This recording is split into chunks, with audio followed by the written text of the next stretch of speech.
everyone, especially Sir Porungal. Our topic is all about the nature and the process of communication. So we're hoping that by the end of this video, you will understand our lesson for today. Don't forget to enjoy our discussion. Thank you! But before we proceed, let's have a simple game. And if you get the correct answer, you will receive a 15 pesos loan.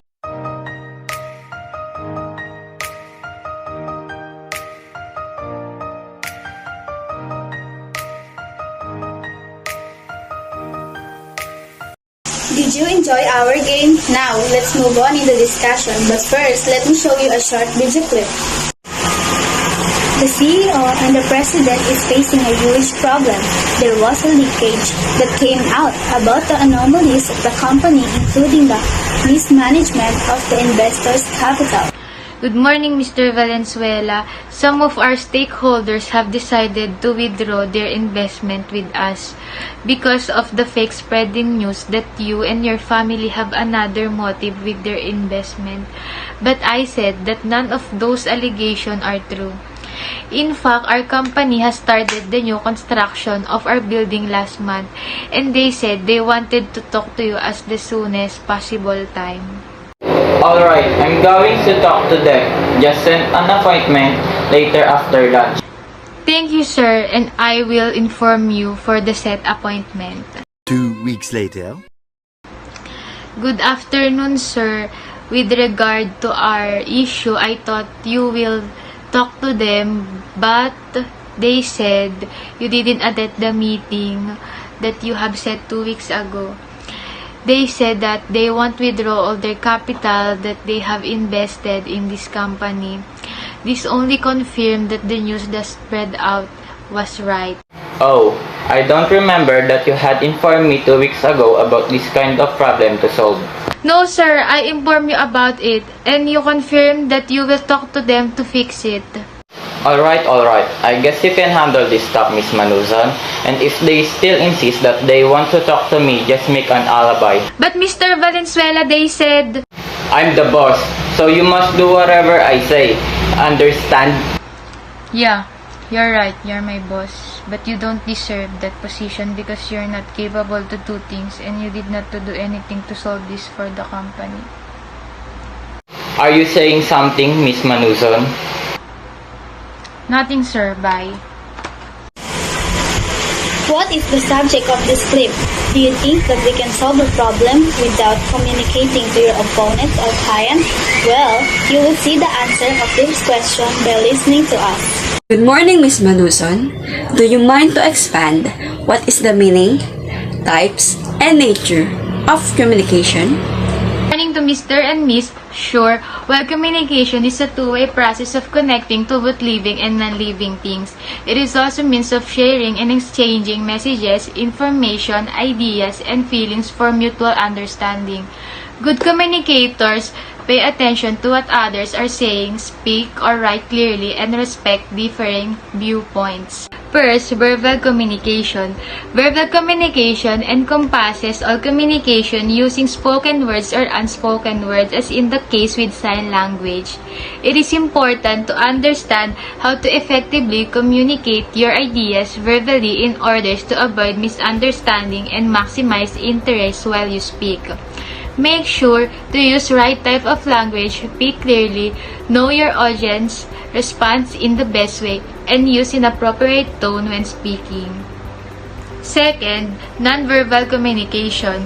Nonverbal communication or interpersonal communication is the transmission of thoughts or ideas through nonverbal way of platforms, such as eye contacts, hand gesture, facial expression, body action between two or more people.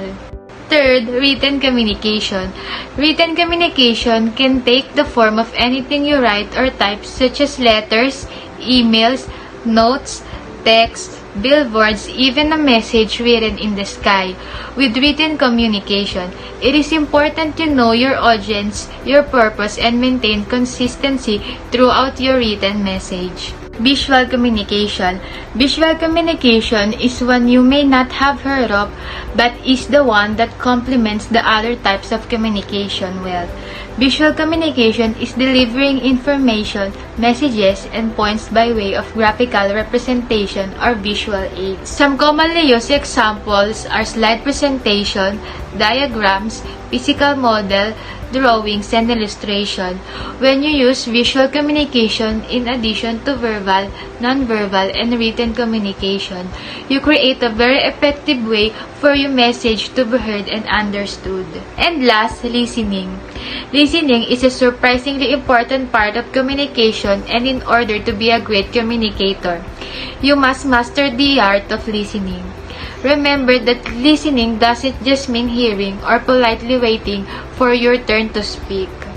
Additionally, communication comes in various forms, from the simple nodding of your head, stretching of hands, raising your eyebrows. A strong communication skill can help children interact both in person and online. Understanding how words and visuals affect others is essential to texting, talking, and publishing appropriately. Teaching kids to use social media safely, modeling positive communication, and viewing movies and TV shows that emphasize the benefits of healthy communication can help children develop their communication skills. And now, I will tell you about the nature of communication. In our module, there are two given examples. The first example is communication is a message understood. For communication to take place, we have to consider two conditions. First, there should be a clear message. Second, the message must be understood by the receiver for whom it is meant. And lastly, communication is a social interaction through messages. It says that we discuss problems and arrive at solutions. We exchange ideas and interact with others. We transact and then we negotiate. In doing all this, we use communication. Imagine a situation where we are not able to speak and interact with others. Or think of a family living in the same house without speaking to each other or relating any form of message to one another. Such situation can be very lonely and problematic. Without communication, all forms of human relationships will vanish and die. Communication is therefore crucial in building and maintaining relationships. Let's watch an example of an effective communication through technology or gadgets. Miss Mariano, how is your day? Anything urgent? I'm working on the proposal that you gave me yesterday, Mom. Ah, great! I have something more urgent. The quarterly sales report. I need it by 2 o'clock. But Mom, it is already 12. It will take me more than 2 hours to collect it. And I need to check it thoroughly before sending it to you. Yeah, I know. But this is more urgent. I need to send it to the head office. Okay, Mom, I will try to finish it. Okay, it's final. Let's set a 2 o'clock deadline for the report. Come to my office with it so that we can check it together. But your lunch will be delayed. That's okay, Mom. I will get this back by 2 p.m. sharp. I have a few set of questions which you and your friends can answer this successfully. Sure, go ahead. Why is communication is important, especially during this time of obstacle? Communication is difficult enough when our lives are relatively quiet, but emotions make communication difficult, demand a great deal of work to avoid misconceptions when we are in the midst of crisis or stress. When it comes to how we present ourselves to others, now is the moment to be adaptable and flexible. As we go through these changes, it's critical that we offer one another compassion and care. Finally, whether it's for yourself or someone else, be willing to advocate for individual needs. Furthermore, medical practitioners and other healthcare providers must understand and practice deep and different communication skills in order to create a therapeutic interaction with COVID-19 patients. With the pandemic, it's critical to address everyone's physiological status, and an effective communication network is essential. If effective communication is overlooked, it will create gaps for susceptible groups and make battling the COVID-19 pandemic is more difficult. What are the advantages and disadvantages of written communication? The advantages of written communication are: written communication helps in laying down apparent principles, policies, and rules for running of an organization. It is a permanent means of communication, thus it is useful where record maintenance is required. It is assist in proper delegation of responsibilities. Written communication is more precise and explicit. Effective written communication develops and enhances an organization image. Legal defenses can depend upon written communication as it provides valid records. Below are some of the disadvantages associated with the written communication. Unlike other forms of communication, written communication can take a considerable amount of time to produce. Written communication is sometimes limited to people who have sight. Blind people or the visually impaired, for instance, cannot receive certain types of written communication.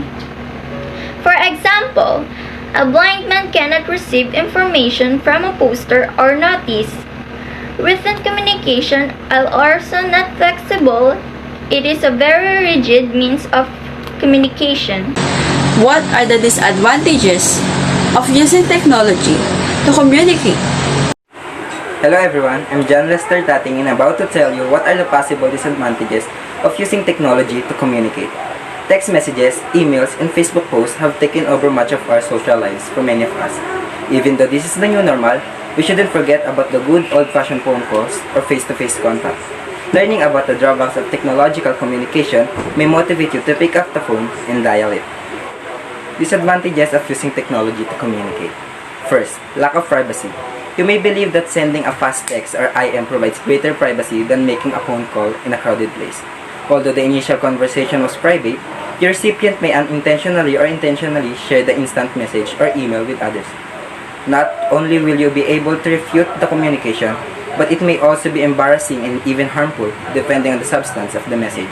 If you need to send a critical message, you should do so over the phone or in a private conversation.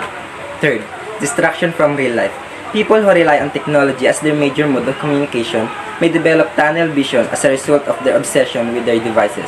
These thumb talkers may lose sight of their job obligations, ignore connections with family and friends, and become unsafe drivers without even realizing it. And last but not least, potential for misunderstanding. You miss the nuances supplied by body language and voice inflection while communicating by computer, cell phone, or other devices. While you can always end a light-hearted text with a wink or put in all caps to emphasize the seriousness of your message, your words may still be misinterpreted.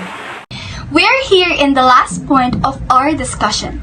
There are 5 steps in communication process, and these are: number 1, idea formation or ideation; number 2, encoding; number 3, channel selection; number 4, decoding; and lastly, number 5 is feedback.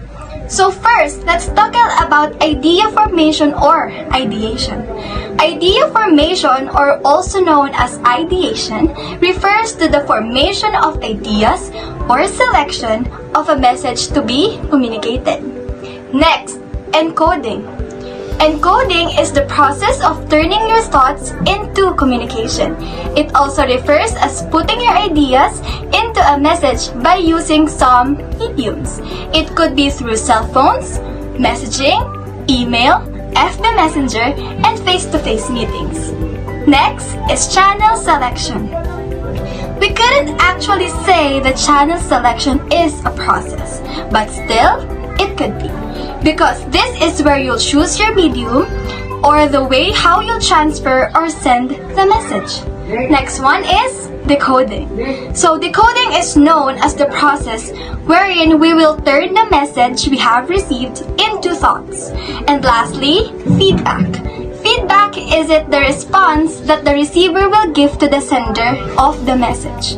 Just imagine, why would you buy something from Shopee or Lazada? Or rather say, when you buy something from Shopee or Lazada, the app will ask you whether you want to give some feedback on how the item being delivered, how's the packaging, at the time span, and upload to center if ever. Okay, so now I'm going to give you a brief summary about what we talked about a while ago. First, Communication is a two-way process of connecting to both living and non-living things. Second, strong communication skills can help children interact both in person and online. Understanding how words and visuals affect to others is essential to texting, talking, and publishing appropriately. Third, communication is a message understood. Fourth, communication is a social interaction through messages. Fifth, the communication process refers to a series of actions or steps taken in order to successfully communicate. And that will be all. Thank you for listening.